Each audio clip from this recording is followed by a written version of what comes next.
gaming is healing. Slow. Nothing big, nothing drastic, nothing monumental or anything like that.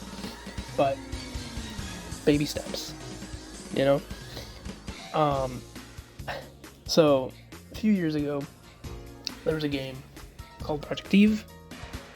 Got announced by Shift Up, and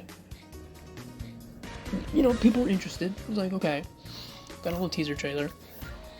A couple years later, we got like an actual gameplay trailer, and then after that, it just went like silent.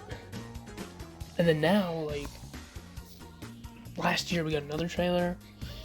Okay, called Stellar Blade, cool. And then about 2 weeks ago, we got the PlayStation's Play, and we got like a really nice trailer, a nice overview of the game of Stellar Blade, and it's a little unfortunate, at least for me, like on my side, because I didn't even know about this game until the State of Play, and it wasn't because of the State of Play that I knew about this game. No, it was the controversy. It was the controversy. And I say that, I guess, lightly, because, the whole air quotes, controversy, because, like, people are upset, of female leads in video games being pretty. Like, that's a problem, I guess. And, like, facial feature, it looks really nice. I mean, like, the PS5 is, like, I'm not gonna say, like, pushing this game, to its absolute limits, but this game just, I don't know, it just really brings out, like, the main character's facial, features. And some of the cutscenes, like, just her eyes are just so beautiful, and the hair, the hair is so nice.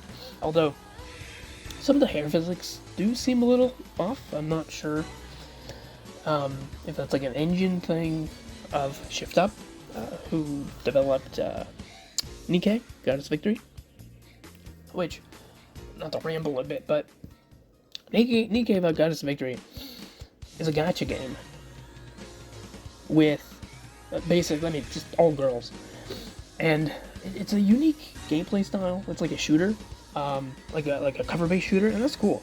Compared to most gacha games, which are like, I don't know, turn-based, like RPGs and stuff like that. But I've played some of it, and it has like I haven't gotten too far in the story, but I am interested in what the story has to offer for Nikke. And I hope that is present in Stellar Blade. The premise is interesting, although I do know people are making comparisons of Stellar Blade and Nier Automata, which it makes sense if you know, I guess, the backstory, where the director of the game, he's like a big fan of Nier Automata, so like the setting is similar, the premise is similar.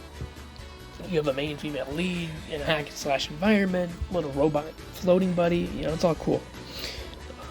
I have yet to play Nier Automata. I own it. I just, backlog problems. But, again, going back to, like, the hair, I'm not sure if, it's an engine thing. I mean, I highly doubt it's a PS5 thing. But, like, the hair, like, around the bangs and the scalp, like, that's all great. But, like, the ponytail itself, in some like, aspects, it does look a little odd, I guess, artificial, instead of, like, naturally flowing. But hey, that's not easy. That's not an easy thing to do, I'm sure. No video game developer, but it can't be hard. I mean, I do some drawing, nothing crazy, but, like, that's hard enough. So, like, animation and in a 3D environment, yeah, I can't imagine. But well, speaking of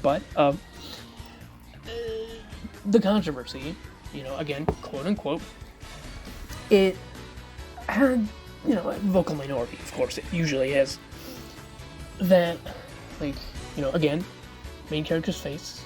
Visually pleasing, sure. Like, she's actually pretty. Unlike some others, you know, other games. I guess that Fable trailer, yeah, that character, like, oof. I mean, like, what is that, you know? And then man, what did they do? Like, Lara Croft, you know, she looked good back in, you know, the original trilogy. You know, and then of course, like, that would strike controversy, you know, and like, oh, a big inflated chest and blah blah blah, or shorts are too short, whatever.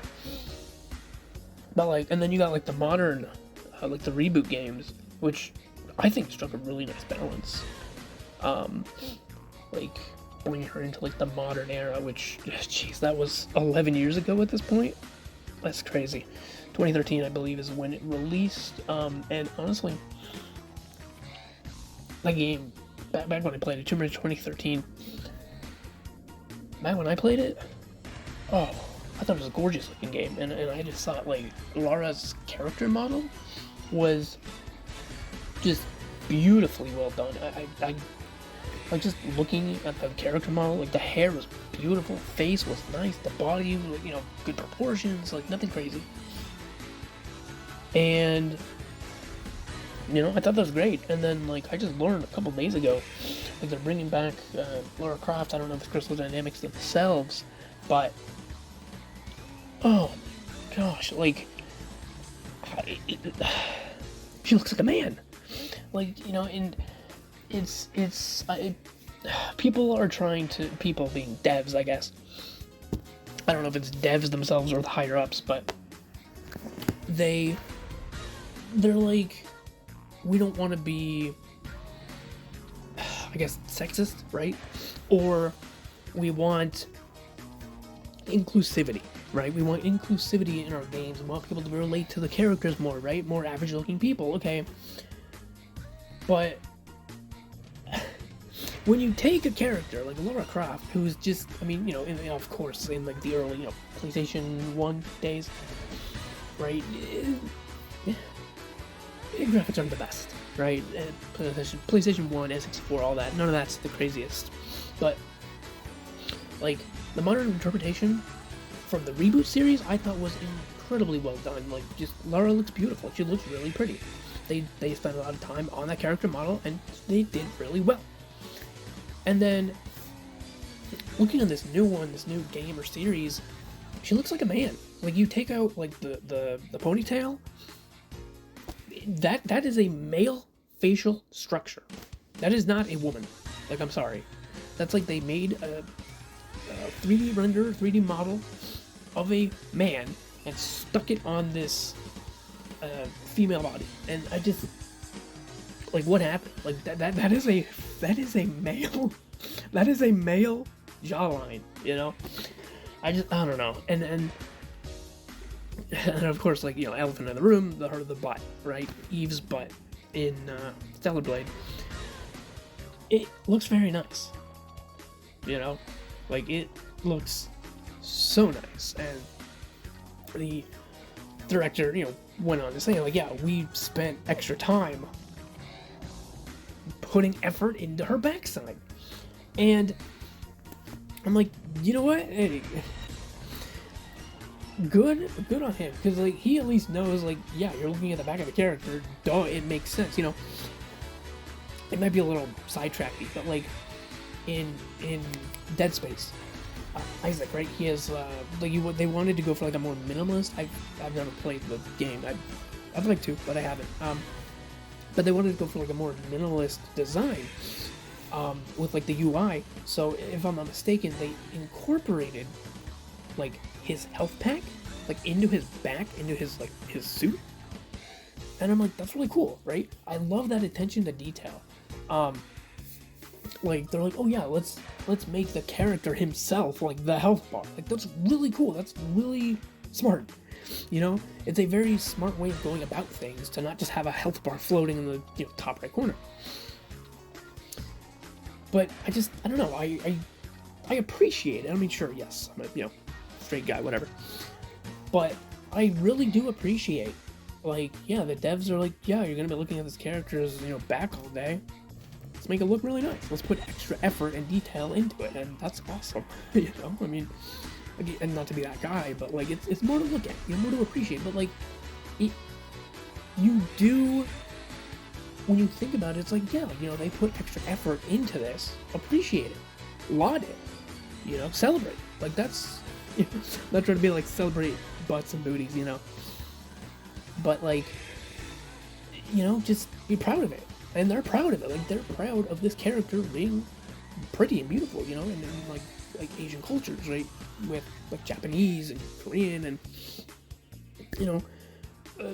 I guess like those specifically have more of a focus or standard on beauty. And like, yeah, like, I mean, man, there's so many JRPGs out there that's just like, yeah, this character's pretty, this character's pretty. I mean, look at Final Fantasy VII with Tifa, right? She's pretty. But I love, like, how Eve she just looks so pretty. I mean, the PS5 is, like, really, like, going at it, PS5s are, like, really going at it with just, like, yeah, let's make this character look as beautiful as possible, And the other female character is Lily. And she's so cute. Like, they made her so cute. I mean, I like how they just, like, look Korean, Like, you can just tell, it's like, oh, based on facial features, it's like, oh, yeah, no, yeah, they're based off Korean people. And I really like that, I mostly play, in terms of, like, Asian games, right? Mostly play Japanese. So it's really nice to see, like, more Korean developers, like, come out and make games and enter their art style and their passion and inject their own I guess look, and their appeal for the characters. I love that. I think it's really great. The characters look really pretty. I mean, the dude Adam, like, he looks good. Like, he's rendered really well. Lily looks really good. There's this character who she has, like, purple hair, and, like, after knowing, it's like, oh yeah, this is being in Korea, right? Like, yeah, like, she totally looks like a Korean character, and I love it.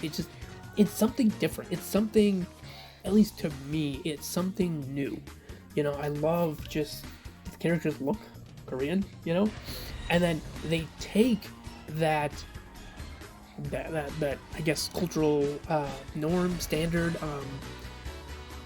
I don't want to say fixation, but their desire and love and interest, right, for beauty, they, like, push that into the game and on those characters, and they want to make those characters, like, attractive, and I love that. It's like, yeah, like, they're putting, like, their culture even more so into their games, and it's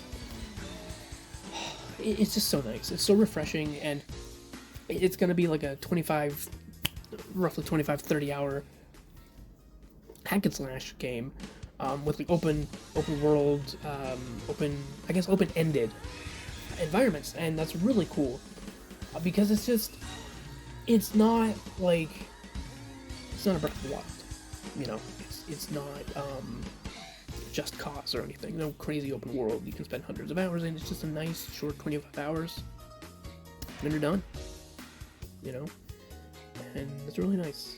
It's really refreshing.